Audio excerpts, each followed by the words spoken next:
بسم اللہ الرحمن الرحیم۔ السلام علیکم۔ آپ یوٹیوب چینل دیکھ رہے ہیں اور میں ہوں کاشف کھگا۔ چند سال قبل ایک جماعت مانسہرہ سے آگے ایک چھوٹے سے قصبے میں گئی۔ اس جماعت میں ایک شخص ڈاکٹر نور محمد تھا۔ ان کا بیان ہے کہ مسجد سے باہر ادھر ادھر کافی لوگ فارغ بیٹھے تھے۔ ہم لوگ ان کے پاس گئے اور مسجد میں آنے کی دعوت دی تاکہ وہ تعلیم میں شریک ہو سکیں۔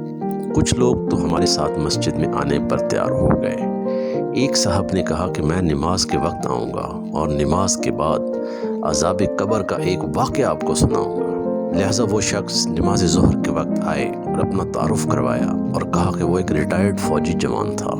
اس فوجی کا بیان ہے کہ 1965 کی پاک و ہند جنگ میں ایک قبرستان میں اسلحے کا ایک عارضی کیمپ بنایا گیا تھا اور کچھ نوجوانوں کے ساتھ اس فوجی کی ڈیوٹی تھی۔ دن کا وقت تھا اور کوئی خاص کام نہیں تھا، چنانچہ اس نے قبرستان میں گھومنا شروع کر دیا۔ اس کا گزر ایک پرانی قبر کے پاس سے ہوا تو یوں محسوس ہوا جیسے قبر کے اندر سے ہڈیاں ٹوٹنے کی آواز آ رہی ہے۔ اس فوجی جوان نے بتایا کہ میں نے بندوق کے بٹ کے ساتھ قبر کی اینٹیں ہٹائیں تاکہ دیکھوں کہ یہ آواز کیسی ہے۔ جیسے جیسے میں مٹی ہٹاتا گیا آواز اور تیز ہوتی گئی اور میری دلچسپی اور خوف بھی بڑھتا گیا۔ دن کا وقت تھا، روشنی خوب پھیلی ہوئی تھی۔ کیا دیکھتا ہوں کہ قبر کے اندر سے انسانی ہڈیوں کا ڈھانچہ پڑا ہوا ہے اور اس پر ایک چوہے نما شکل کا جانور بیٹھا ہوا ہے، اور جب وہ منہ اس ڈھانچے پر مارتا تو سارا ڈھانچہ اکڑ جاتا اور ہڈیوں کے ٹوٹنے اور چٹکنے کی آوازیں آتی تھیں۔ میرے سامنے اس جانور نے 3 مرتبہ اپنا منہ ہڈی پر مارا۔ مجھے بہت ترس آیا کہ یہ جانور اس کو بہت تکلیف پہنچا رہا ہے۔ چنانچہ رائفل سے جب میں نے اس جانور کو مارنے کا ارادہ کیا تو وہ مٹی میں چھپ گیا۔ تھوڑی دیر بعد وہ جانور قبر سے نکل کر میری طرف لپکا اور میرے اوپر ایسی دہشت سے سوار ہوا کہ میں اسے مارنا بھول گیا اور اپنی جان بچانے کی خاطر بھاگ کھڑا ہوا۔ کافی دور جانے کے بعد میں نے مڑ کر دیکھا کہ وہ جانور میرے پیچھے تیزی سے بھاگا آ رہا تھا۔ قریب ہی پانی کا ایک گڑھا تھا۔ اس جانور سے بچنے کے لیے میں نے اس پانی میں چھلانگ لگا دی۔ جیسے ہی میں نے پیچھے مڑ کر اس کو دیکھا تو وہ جانور اس پانی والے جوہڑ کے کنارے پہ آ کر رک گیا اور قدرے توقف کے بعد اس نے اپنا منہ پانی میں ڈال دیا۔ یکدم پانی کھولنے لگا۔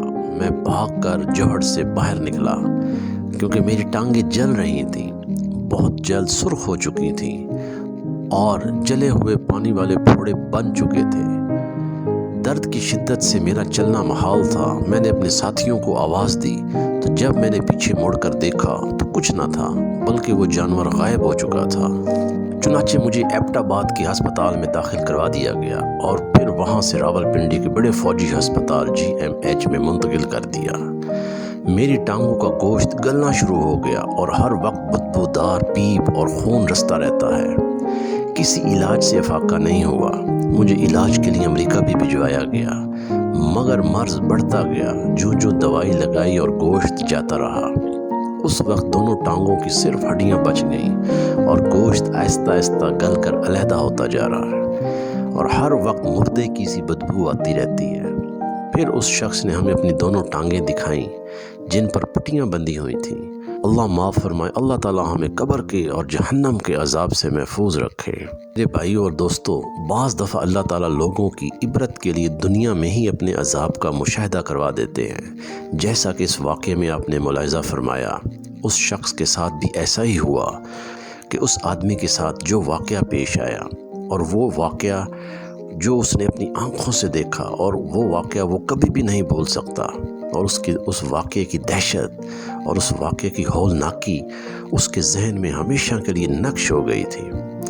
تو اس لیے کہتے ہیں کہ مرنے کے بعد سب سے پہلا مرحلہ قبر کا آتا ہے، اور یہ پہلا مرحلہ بڑا خطرناک اور خوفناک مرحلہ ہوتا ہے۔ جس آدمی نے یہ پہلا مرحلہ صحیح طریقے سے پاس کر لیا تو اگلی تمام منزلیں اس کے لیے آسان ہو جائیں گی۔